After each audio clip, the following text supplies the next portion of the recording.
Welcome to the Creating Wealth Simplified podcast. My name is Lauren Wells, here with my co-host, Chris Seveny. We're committed to providing you with the knowledge required to build wealth through real estate investing. Tired of consuming content about real estate? Stuck in analysis paralysis? Ready to do your first deal? As a member of our community, you will learn how to go from consuming content to taking that first step into the world of real estate investing. Our show is not about getting rich quick, but about providing you with the knowledge you need to take action. Join us as we speak with experienced investors who share action tips on how to escape the corporate world, start a thriving side hustle in the world of real estate, and go beyond your W-2 or 401k.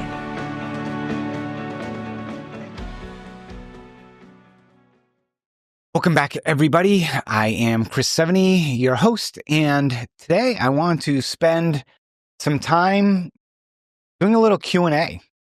So over the past few weeks, we've had a bunch of questions come in, and eventually, I don't know, maybe I'll start doing a live show with people come in and ask questions. I do that with my membership group, where every other week we have a call where it's basically ask away to help me answer the questions where people, what they have going on in their portfolio at this moment, or questions they have.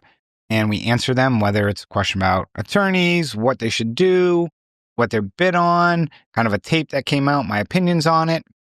So these types of things, we love to provide answering questions as we look to provide more information, education for those who touch and deal anything with paper, whether note investing, seller financing, or private lending. So first question that came in was of a borrower who is not in escrow and they stopped paying insurance. The servicer suggests that we put forced place insurance on the property. What are your thoughts? So first, let me dive into saying what forced place insurance is. So on a property, say it's a $200,000 property. Typically, you have your principal and interest payment, and then the servicer, who's the person who actually collects the payments, will have an escrow, which is meant to collect for taxes and insurance. In this instance, the loan docs, probably a seller financing deal, not institutional paper. Institutional meaning from banks. They almost always require escrow. Seller financing, some people do, some people don't. It really depends. If a loan was non-performing in a period of time and it went back to reperforming, there may or may not be escrow. So many different reasons why, but let's boil it down. You're owed, let's say you're owed $150,000 on a $200,000 property. That property burned down. The borrower would still owe you the money, but they probably don't own anything that you could recover from. So you always want to make sure your property is insured. So your servicer is correct. You would want to get what's called the forced placed insurance, which is you're forcing insurance on the property. It also goes by name lender placed insurance as well. And typically you can get that up to the amount of the loan. You don't have to do the entire home price. You could just do the amount of the loan. And if the property would be destroyed, you just get paid off. You release the lien, and that borrower owns, basically a piece of property. So let's use unfortunate incident what happened recently in California with wildfires. Let's say you had a $200,000 house, no such thing in California, and you're owed $150,000. Wildfire comes through, burns the house down. If the borrower had insurance, they would collect on that and pay you. If you had insurance through lender placed, forced placed, you would get paid whatever you insured it for, which I always recommend be at least the loan balance. And if there's no insurance, you get nothing. So you can see why it's important to have insurance. Now, how do you get insurance? Most servicing companies work with insurance companies they'll place it for you. They'll charge you a small monthly fee to manage it. But typically you can get it through your servicer. We use Madison Management Services, so you can get it through Madison Management, or typical other servicers. Or if you have a big portfolio, I recommend reaching out to an insurance company directly, avoid the middleman, and just add loans as you buy them or sell them on and off the books. So that is question number 1. Question number 2 is, hey everyone, so has anyone had any great success with buying non-performing notes directly from lenders and doing a short sale is not an option? Owners are deceased. Ideally, I want control of the asset, so my plan would be to buy the note at a reduced rate, if possible, become the bank, and foreclose or take control of the asset. Figured if anyone would be knowledgeable, it would definitely be this group. Thank you. Great question. Now, with what we do, as you know, we like to buy non-performing loans and try and work something out with the seller and get them on a repayment plan. But unfortunately, death does occur for everybody. And how do you deal with that, mitigate it? Well, there's really no mitigation is, unfortunately, you're probably going to have to foreclose. But before you do, possibly see if there's family members or if there's probate file with an estate that there's an executor or an administrator who might be able to also work to sell that property. So I'll use that example previously, a $200,000 home. They owed $150,000. Now, in this instance, the question is, will you get the property back? If you're allowed, well, they said it was a short sale, so we're going to flip the numbers of a $200,000 loan on a $150,000 property. So you're in control. You'd probably buy that note for $100,000, rough numbers. You owe $200,000, but it's only worth $150,000. So you could try and sell it at a short sale, for $130,000, $120,000, make a quick $20,000. Or you could go through the foreclosure process, but then you would control the house if you foreclose, because most likely you would take it back. And then you could do what you want with it. Hold it as a rental, renovate it, sell it. Options galore.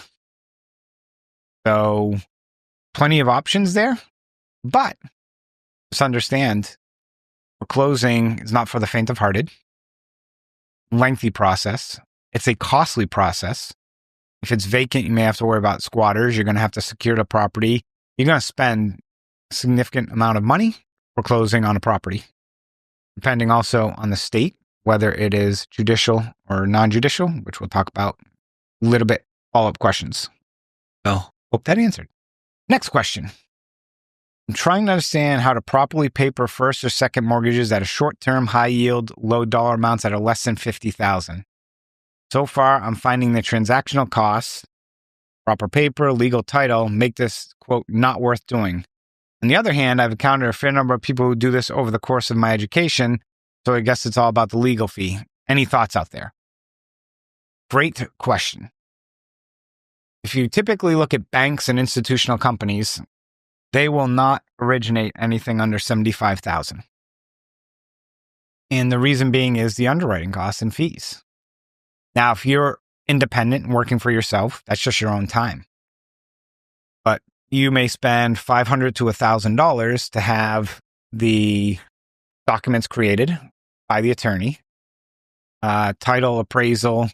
The cost to underwrite a $50,000 loan is typically the same cost to underwrite a $500,000 loan. An appraisal costs, pretty much the same for the most part, and everything else. So that's where it does make it very challenging for a lot of people who don't want to get into that rat race. Now, the other component to it is, let's say you're doing a private money loan to somebody for $30,000 and it's 10% interest. That's $3,000 a year. Now, if that's all the money you have that you can invest, that's good return. But if you have $200,000, all these smaller deals, it can look like it's a lot of work. So that's something to consider, especially on seconds, which also have potentially higher rate of default. Possibly some people in seconds would say no. Then, the money you make versus the risk. Is the risk worth the reward? Those are some of the things that you have to consider. And the other is first position loans that low are typically on properties in very bad areas, or the person owns a property just looking for cash, but what are they going to be doing with it? They're probably paying off something else. So that's where it makes it a little more challenging, is the simple fact that it's not as much paper and the cost to do it, but what is it secured by? And then is the borrower okay with paying $5,000 in closing costs, no matter what? And that's a big percentage. Now, I will say, do not do this on owner-occupied properties. Do not do this on owner-occupied properties. Seller financing, I'd also say be very, very careful. Private lending, good to go. Next question. Does anyone know a company that monitors taxes on loans and real estate nationwide? We need help. Thank you. Why, yes, we do.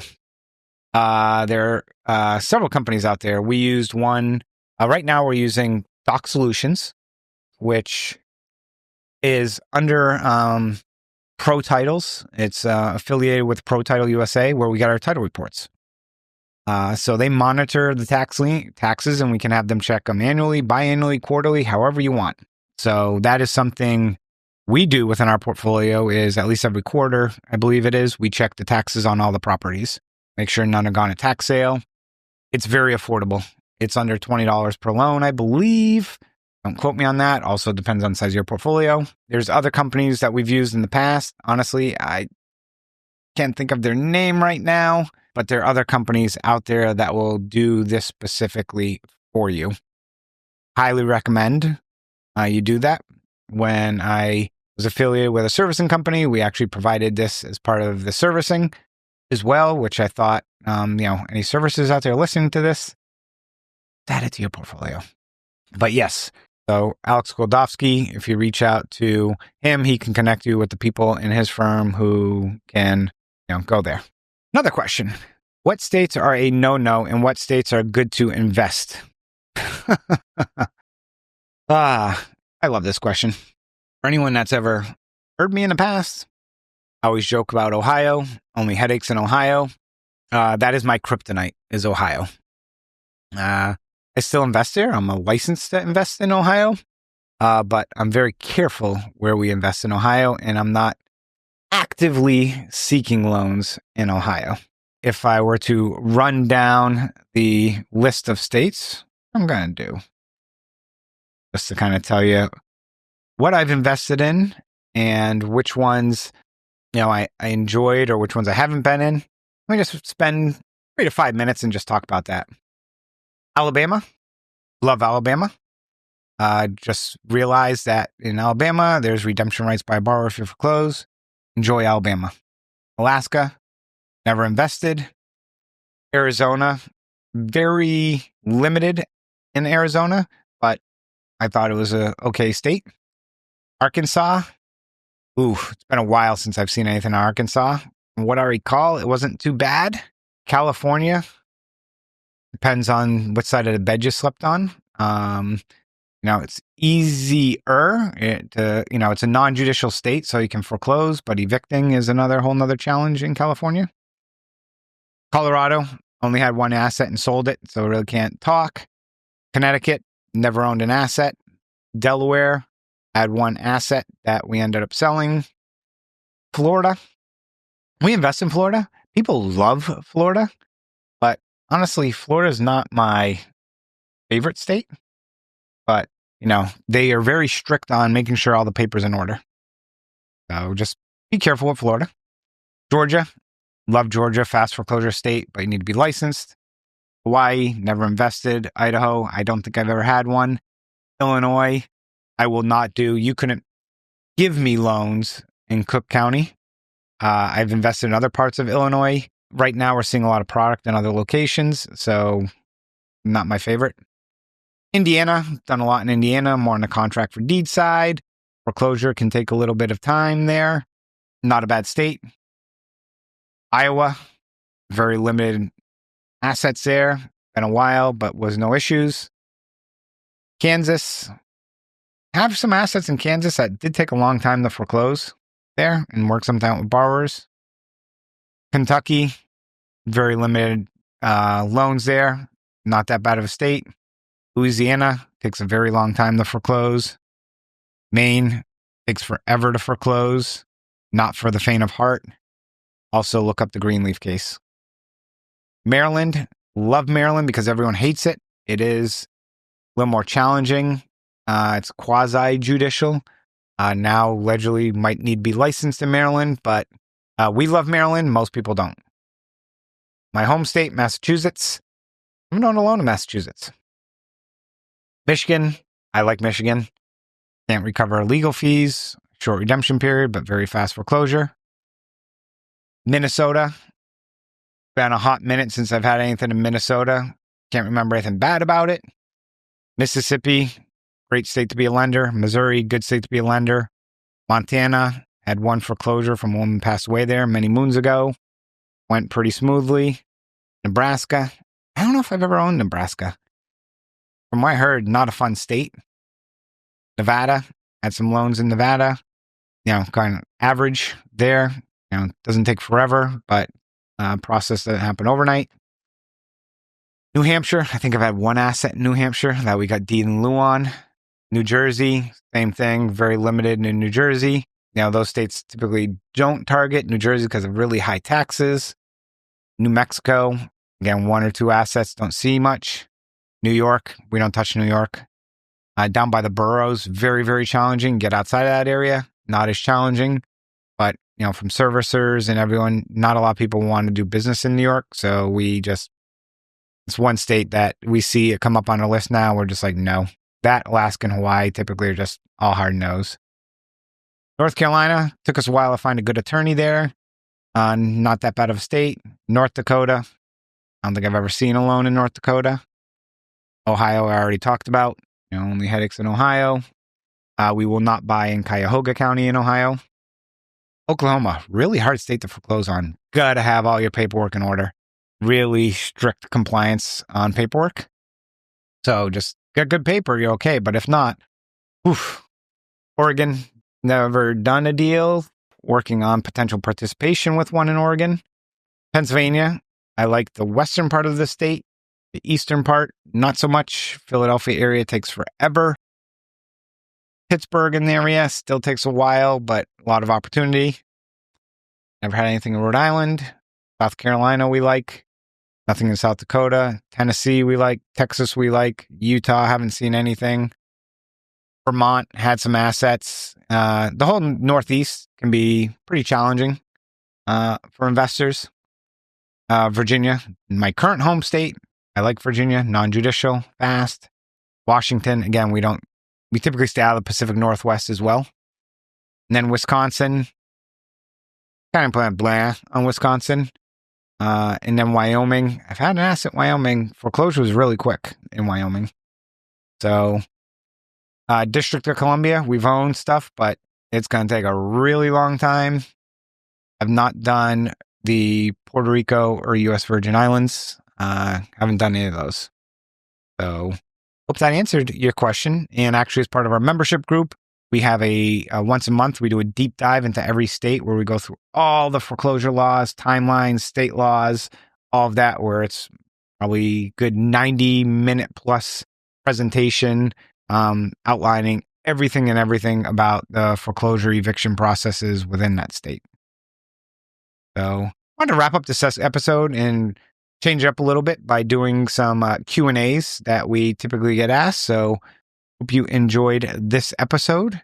And as always, catch you on the next one. Lastly, hopefully I'll see you September, Paper Source Convention. Go to papersourceconvention.com. Thank you. Thank you for joining Lauren and I on this episode of the Creating Wealth Simplified podcast. Each week, we bring you expert education, experience, and information in a digestible format to help you identify investment opportunities so you can build wealth through real estate and take action toward your financial goals. Enjoy the show, share with a friend, or subscribe to the show and leave us a review.